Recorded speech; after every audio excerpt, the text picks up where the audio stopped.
with CIVIC today in Amsterdam, Paradiso. Here's Jim. How are you? What's up?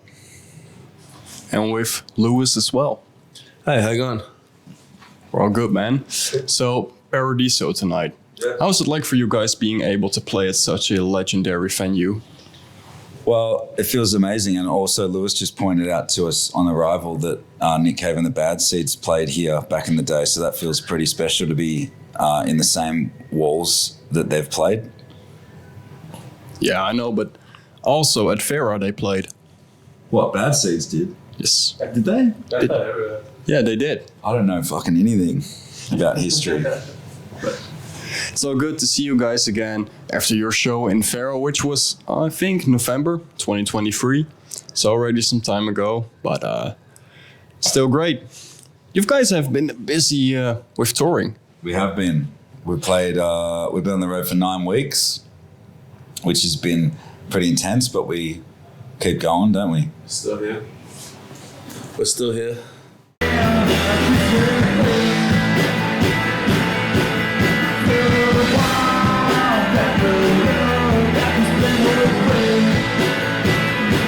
I was wondering, how is it like having to navigate through all of that as a band? Because, you know, modern times, they're difficult for musicians and any sort of creative project. So how is it for you people?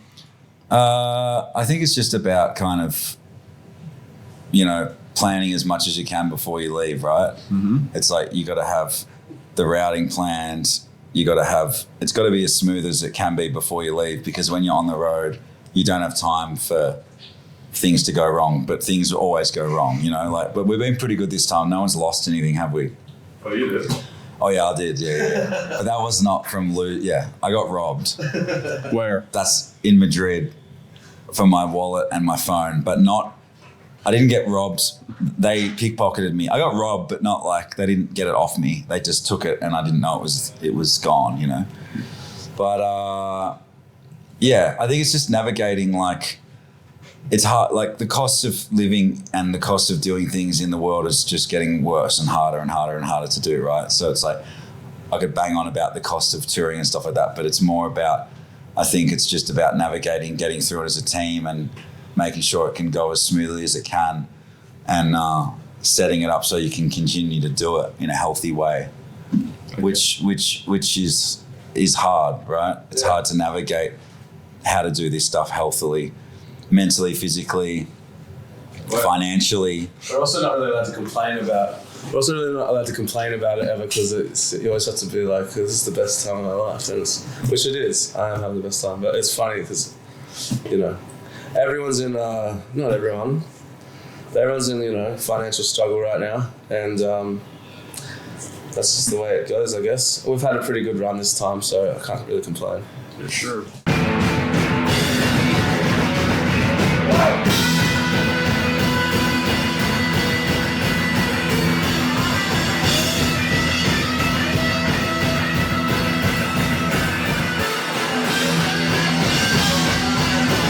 I was wondering, what is it that is able to keep you going? Because you've been touring for, I believe you played Vera in 2019 for the first time. Correct. And you've been touring a lot ever since. Yeah. So what is it that makes you keep going? Because it's quite a hectical world, I think. I ask myself that all the time. No, I think, look, at the end of the day, it's like we have a passion for music, as lame as that kind of sounds, but we do. We have a passion for music. We have a passion for songwriting and, you know, creating things and putting it out there in the world. And that's what keeps us going. And also just striving to, like, keep writing good songs. It's like, even though, like, this album just came out, it's like, we're already like, all right, what's next? What's next? You know, it's like, it's just about being a creative human and just constantly making things. It's like, you're never going to attain a finish point where you're like, okay, that's enough. It's never enough. It's always just like, what's next? What's next? What's next? Yeah. And it's annoying, but it's also the curse of being. Yeah. So, but yeah. What do you reckon, Lewis? I agree. What was the question again? What keeps you going on the road? I don't know, and I think Jamison. Yeah, a bit of this, but also just Jamison. I don't know what else I'd be doing, but you know, that doesn't say I don't just because I don't enjoy it heaps. So I do it because I like it. I guess that's what keeps going. So good. And it's that, sorry to cut you off, but it's that thing of like, you know, we say that thing of like, what I don't know what else I'd be doing, but it's like, you know, we're workers, right? Like we're not scared of like going to work, right? And it's like, we're not scared to go and do a day job, do gardening or do disability work or dig a hole. Like we're not scared of doing that shit. And it's like, what else would we be doing that would be like fulfilling that kind of creative urge? That's more the question, you know? Like, I don't know, right? Like, I mean, I guess I got painting and you've got, but you're a guitarist, like that's your thing. It's like, that's what you know. Yeah.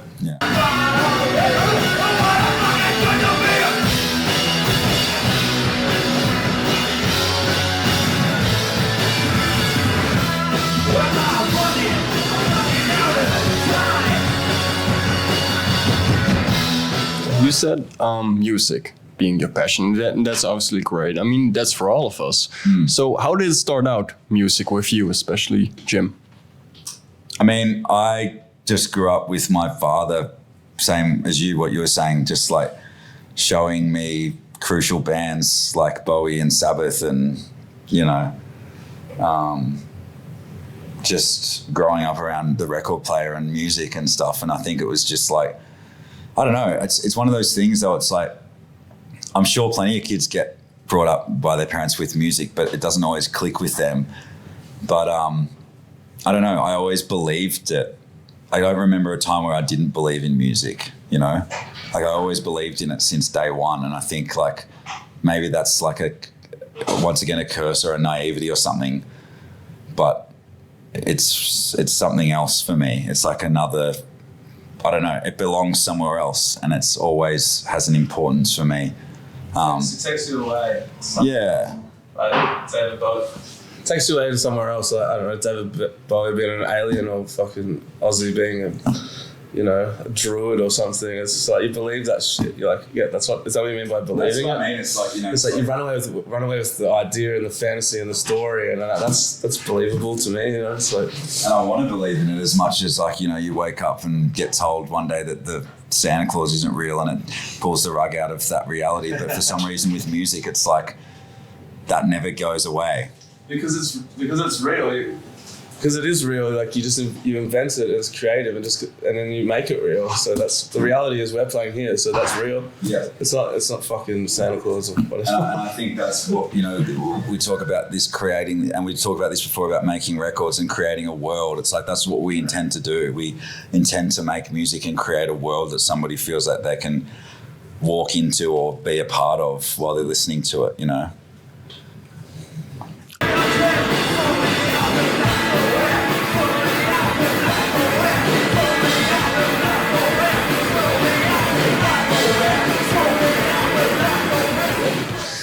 About creating the last record. I think it was Chrome Dipped. Yeah. It came out May last year, didn't it? How was it like for you creating that record? Because it's your third record, I believe. Correct. Yes. It's always confusing because we did the EP first, so It's quite a long EP. Yeah. So it's a 19-minute EP, but it's not a fucking album. It's not an album. Yeah. But yeah, so our third record. Look, it was just one of those things where we were kind of like, all right, we wanted to like step it up. We wanted to put more money into it. We wanted to see where we could take it. We wanted to get another producer on board. It's just that leveling up thing, right? It's like we're always trying to level up, you know? And so we just went in there heavy loaded. Like we had like Kirin J, Callinan. We had a fucking studio in Tassie, Chris Town, and like we were on. We had songs in the bank. I had lyrics for days. Like we were loaded, and we went in there and we did this record. And yeah, I mean, what came out, but I'm happy with it. And I think I don't speak for all of us, but like I'm proud of that record, you know. And it was, but that's the thing is like, yeah, I'm ready to keep going, you know. But yeah, I'm proud of that one for sure.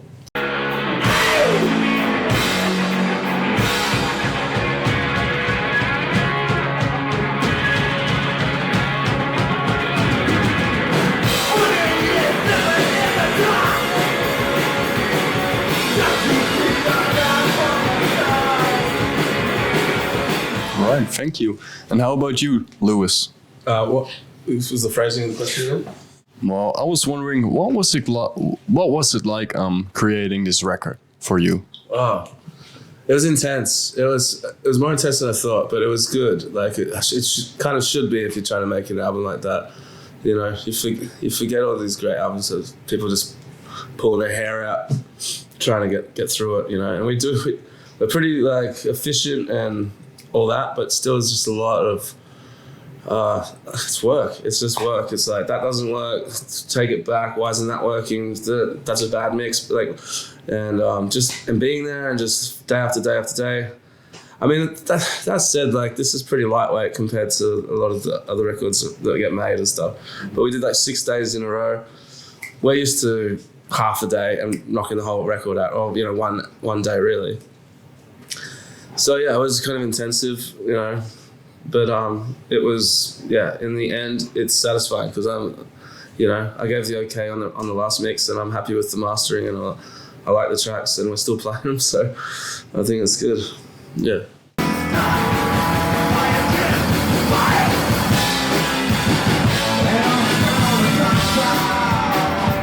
Because the record seems to be doing well. Mm-hmm. I've seen a lot of positive reviews. I listened to it myself and I love it. Yeah. And but who produced the record? Because you mentioned a producer as well. Kirin J. Callinan. Do you know who that is? No. He's like a musician from Sydney, Australia, and there's only one of him in the world. You know, he's like a very like, I don't know. He you know, almost falls in that same realm as me with like. I don't know. He's a true artist. He's a one of a kind, just genuine artist. Everything he does, he's extremely talented, really knowledgeable.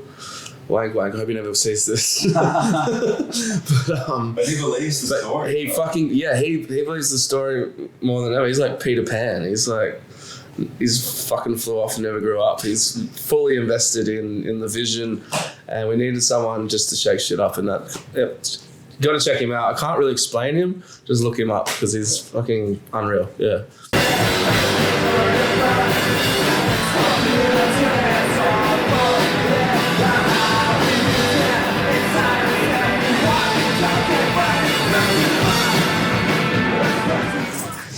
Yeah, well, but he did a good job. Really good job on the record. Of course. Sounds really good. And you're going to play the songs of the record here tonight.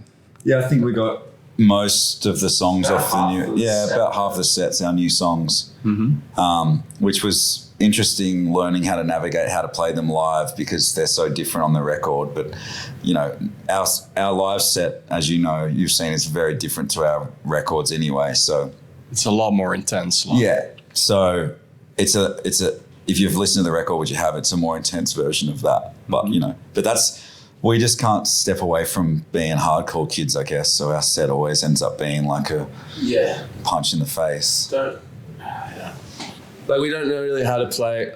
I think if, like you were saying, like if we had like bigger budgets and all this bullshit, maybe we could like add a whole fucking layer of maybe an extra musician or two and then turn it into a whole fucking thing. But we just sort of play it in its most raw format, and that comes down to just because that's all we've ever really known how to do, and that's the way we like to do it and stuff. So that's how it comes out. But I'm not opposed to it. Like when we go into make a record, it's like we'll put layers. They're completely different entities. It's like a record sticks around, and you can listen to that over and over again and make it. You know, we've already done the record that sounds exactly like the way we play live, and that's fun because you bash it out in a day and you mix it and you crank up the gain and it fucking sounds turbo. You're like, yeah, but how many of those are we gonna make? We're just fucking it's fun to experiment and it's fun to just play hard live. I think it's a decent contrast. You know, come to the show and you're like, fuck, this one's juiced up. Like, I know what that's like with your shows. I know it, especially in Vera at the basement bar. The sweaty basement bar. I mean, the roof's probably about as tall as this, no? Nah, it's smaller than that. It's even smaller. It's made for pilots. Yeah, that was fucked up. I remember I was like wearing a fucking trench coat and it was like summer. And I was like, I'm going to see how long I can wear this thing for. And it still stinks to this day because I've never washed it. And it's from that one gig, it's like it just soaked up. It was like a sponge on my back, and like I tried to wear it. I reckon I got like 60% of the way through that set wearing that fucking thing, and it was like what, like I don't know, 40 degrees down there, more. Yes, it was. Yeah, Probably even more.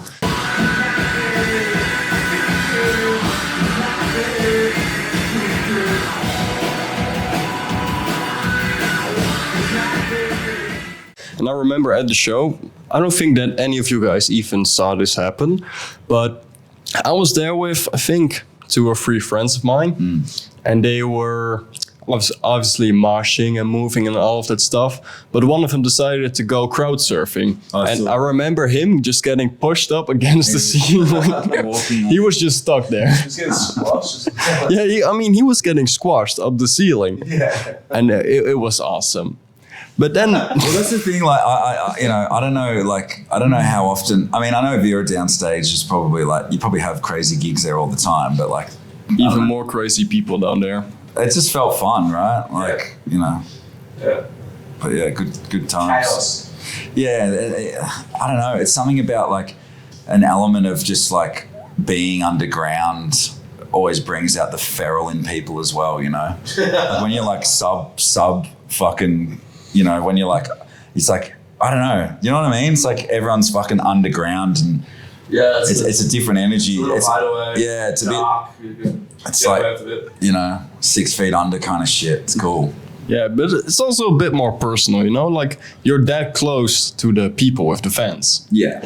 So Well, that's the thing about like navigating growing as a band into bigger rooms. It's like we've always played smaller hardcore shows, and you play to like packed rooms, and not all the time, like you got to get to a spot, but we love those small packed sessions, but then it's like you get bigger, and then it's like, oh, okay, we're going to play a bigger room, and you enter that bigger room, but then the same amount of people coming, and you've got space, and you're going to navigate that. And I don't know, I still always love playing small, sweaty, packed out rooms where people get squashed on the roof and shit, right? Like they're always the more fun shows. Like it takes it to another level. And you can always still play those shows. We always will, right? Yeah. Where we can, Yeah. Farah obviously loves to have you. Yeah, well, it's honestly one of my favorite places in the world. I will tell a quick funny story about Vera last time I was there. There's a staircase leading into the green room at the back, and it's basically vertical, right? And I remember like I went back to get like bottles of tequila or something from upstairs. I can't remember what it was.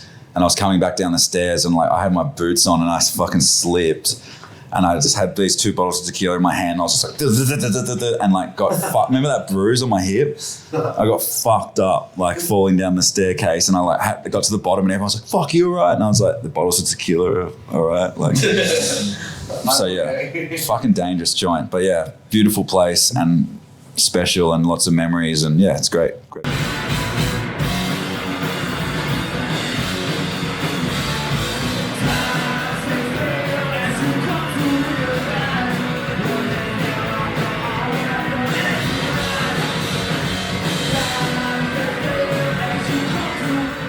They got a big picture of you at the wall now. Yeah, where is it? That's actually in the because we did another interview during a metal festival. Yeah. It's called Dutch Metalheads Fest, and we were actually in the main office of the building. Yeah. The place where they actually book all the bands and do all the, other. I know the spot. Yeah, Yeah, With just- the big windows and shit overlooking. Yeah, just office stuff they do up there. And we were interviewing the bands. They have a big poster of you. I wonder which there. poster it is. It's actually the poster, the promotional poster for the concert that was in November. Which I forget, but I forget what the artwork was for that round. But Not the one they made at Vera. It was like the promo one. was it the screen print that they made? I think it was. But they obviously can't do that with every band that plays there, so it's special. Of course, yeah. I just love to see it. So, actually, you know what? I'm gonna send you a picture. You know who's coming tonight? Robert's coming tonight from Vera. He's coming tonight. Really? So Robert. Yeah, remember Robert with the dog? Oh, that guy? We gave him drugs for the first time. Cut that out. I think a lot of people gave him drugs over the years, but That's what he said. I've never done drugs before, and then there was like, have some drugs, and then he's like, oh, yeah, it's a good It's a game. good way to get around free. It's a good way to get free drugs. Like, ooh, that seems fun. Can I have some? Yeah, I've never tried it before. Yeah. Ooh. Yeah, I'm just a baby. I don't have any money. Yeah, anyway. we're gonna put this in the interview. Yeah, you can. Yeah, Fuck you, Robert. He said it, not me. Even though I agree, but Yeah. all right. So, before we did the interview, you said you had to mentally prepare for the show. Mm-hmm. What goes on in your head as a frontman of this band when you're playing a show? I'm curious. You don't want to know, bro. Nah, you've got to. There's got to be a severance of like self at some point. You can't just like literally go out there, and you can, but it's like it'll take a few songs. I don't know. I just have to like do my thing, drink some water, warm up my voice a little bit, get into kind of dissociate from everything a little bit. It's not like some crazy fucking shit where I have to like. It's nothing. It's not that over the top. It's just I just have a few little things I do. Like taking drugs with Robert? I don't take drugs, but I take a piss because then I don't have to piss on stage. But I don't condone drugs, but do them if you want. That's a beautiful message. Yeah. That's beautiful, man. But what I do condone is never pay for nuts, meat, cheese, or any kind of like fucking like energy drink or something, I don't like energy drinks. Yeah. I don't either. Not energy drink. That's not. I'm like those little shots of like Flugel? they're like got ginger and turmeric and shit in them. Those little fuckers. Never pay for those. That's my advice to the world. And that, my friends, is how you exist as a band in the modern world. Right.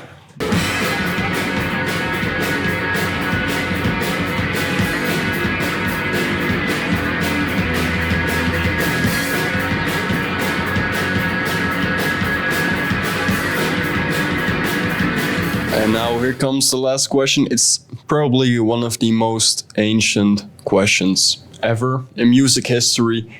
What does punk mean to you? I mean, Jesus Christ. What does it mean to me? Yes. It means to me, I mean, it's a mentality. He was the first punk. Goddamn fucking hippie cunt. Hippie motherfucker. Look, it's an attitude, it's a mentality. It's about looking after people, not putting up with shit, telling people that their shit's wrong if you think it's wrong and if it doesn't align with, I don't know. I don't know. It's like, I think if anything, it's in my eyes, I think it's about like being a good human, right? And like, Yeah. I don't know. It's a bunch of good people acting like they're bad people. You know what? You want to say something funny? You just reminded me of something. A dear friend of ours, Greta Ballog, said hippies are bad people pretending to be good and punks are good people pretending to be bad. And I was like, that's pretty fucking true. Yeah. All right. Well, that's some bad ones, but Of course. But I think, good. I don't know. I think it's like, yeah, I don't know. It's funny. We went to like punk rock bowling festival the other day and it's like, a lot of aging punks or whatever, like, or people getting older and stuff like that. And it's like, some people have this kind of weird thing about like, oh, it's a youth thing. You can only be a punk if you're young. And it's like, I don't think that's the answer, but I think those people are the ones who fucking actually saw Black Flag. They're the ones who saw fucking whoever the fuck. I think there's nothing wrong with being an older punk. I think it's that like, more the fucking better, in my opinion, right? Like, as long as they're like doing the right shit and being good people and like. Also, you don't have to dress like a fucking punk or whatever. It gets embarrassing when it gets to like mohawking. I obviously run that style. I've had fucking crazy hairdos. I've done What happened, man? all the bleachers. No, I look like shit now if I rock that stuff. That's it. Just people just dress better. Don't have to call yourself a punk. Just like what you like and go to the shows you like, and this whole punk work can fizzle out and fuck off. We'll just be people. Yeah. And that's my huge message to the world, man. That's what Jesus would have said. That's indeed what Jesus would have said. So, Jim, Thank you, brother. thank you a lot. Lovely to meet you. Great to see you For the again. Third time. Third time already. Yeah. Yes, sir. Lewis, Don't know how many times we met. first time. First time. It's the first time right now. So, Lovely to meet you. thank you guys. You're going to play a great show, I already know. Thank you so much. And I can't wait to have you back at Vera, Melkweg, you name it, whatever venue in the Netherlands, because we're gonna be there.